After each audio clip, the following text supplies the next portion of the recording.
Most people learn how to read in elementary school and don't have any developmental reading training afterward. As a consequence, they are probably trying to meet adult reading challenges with outdated, child-appropriate methods. 10 Days to Faster Reading is here to mend this. Get ready to learn how to read like an adult and prepare to become skilled at speed reading. Determining your reading speed.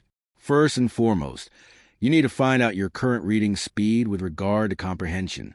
Marks-Beale suggests a simple exercise. 1. Time yourself. Browse the internet for a speed reading test or a 500-word article that comes with a Q&A worksheet. Without any preparation, start reading and simultaneously start your stopwatch. 2. Response statements.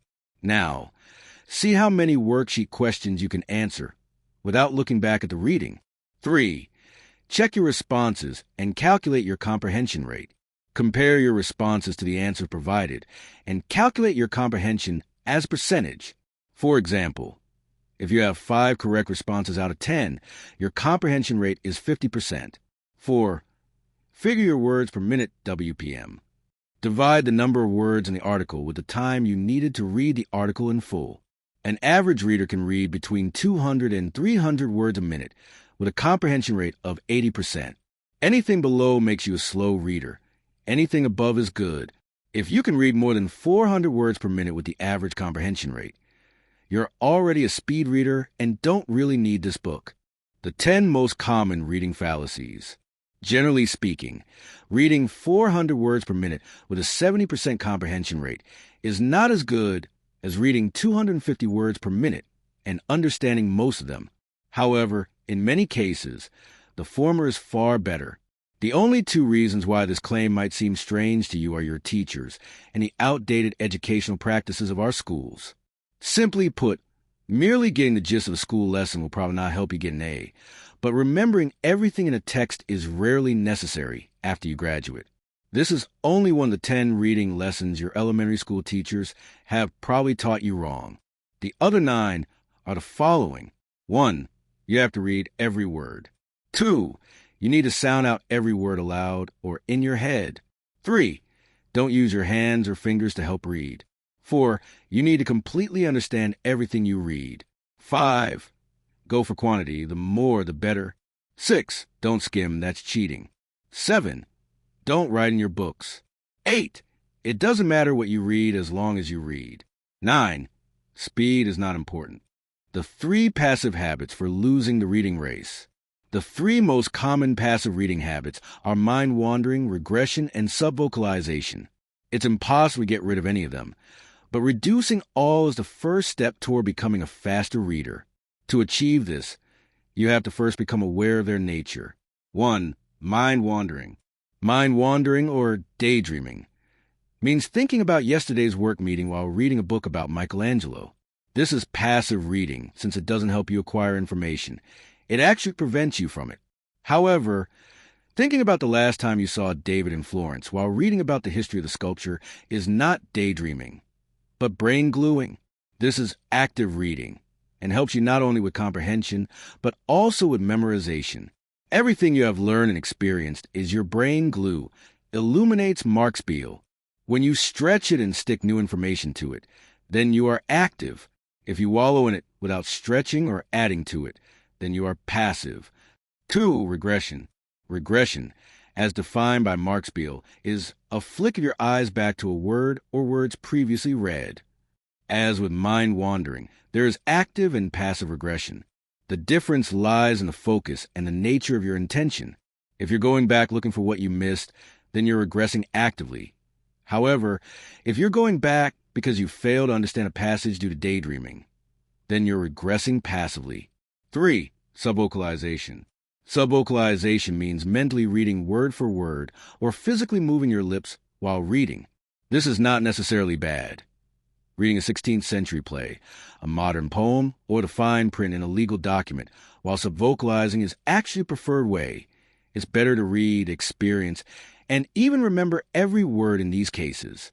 However, there's no good reason to subvocalize and slow yourself down in any other case, like while reading a book on speed reading. 10 ways to get back on the focus track. Becoming aware of the habits that slow your reading down is only a start.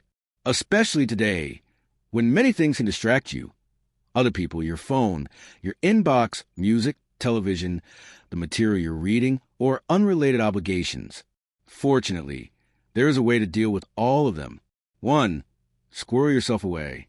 If you can't read at home, go to a park, a restaurant, or the library. The fewer acquaintances in your vicinity, the greater the chances you'll read with focus, speed, and comprehension. 2. Let technology work for you. Instead of being a constant slave to your email and your phone, set designated times to check them. Putting yourself on a schedule gives you freedom to concentrate on other tasks, writes Marks-Beale. 3. Turn off the TV and turn on Mozart. The TV is never a good companion to reading, but Mozart's music boosts concentration and retention. So, if you can't read in silence, playing some classical music in the background is the next best thing. 4. Brain dump. If you have a lot on your mind, write down everything you're thinking about before you open a book. And if something gets stuck in your mind while reading, make a quick note about it. But don't interrupt yourself unless you really need to. 5. Take short breaks. Forced interruptions are not respites, but deliberate respites aid in concentration and prevent burnouts. So, plan 5-minute breaks for every half an hour of reading, and you'll read a lot more and with much better comprehension. 3 speed techniques for your eyes. While concentration is the best way to improve your comprehension rate, it helps only partially in terms of speed reading.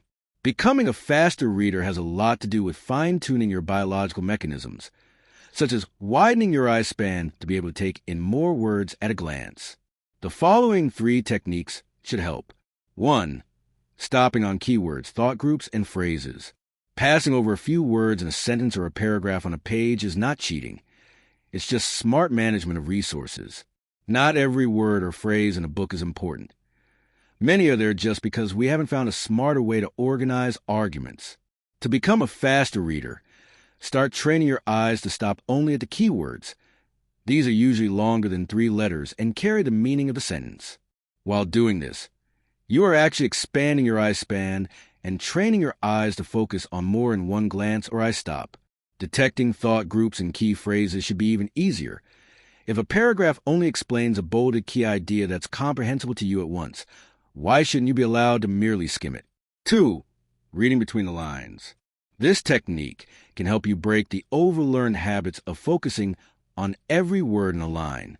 By focusing on the white space just above each line, you should be able to understand everything, while training your eyes to move more swiftly across the page. When you read between the lines, you become aware of a new sensation of freedom from individual words as fixation points, remarks Marks-Beale. This sensation will be uncomfortable at first, but can lead to considerable increases of speed. 3. Indenting. Indenting means stopping your eyes on the first line about half an inch inside the left margin and ending at about a half an inch before the right margin. As a result, Marks-Beale says you can eliminate a total of 1 full fixation each line. For the first few times, you can even draw the lines down the sides of the page to remind yourself that merely glancing at the last word, as opposed to making another eye stop, is enough for comprehension. How to create a preview map. Taking a car trip without directions is no fun. Unfortunately, this is what most readers do when taking a reading trip. Reading unfamiliar material makes focus and comprehension a challenge. It's not that different from being stuck in the middle of nowhere, without any idea how to get out. In both cases, you need a map. In reading nonfiction, a map is the background knowledge you gain from the material before actually reading it. Marks-Beale calls this strategy previewing and defines it as a deliberate skimming process that provides readers with the writer's outline so they can know the direction of the reading before they begin. As a result, you can decide whether the reading is worth your time and, if so, establish a more specific purpose.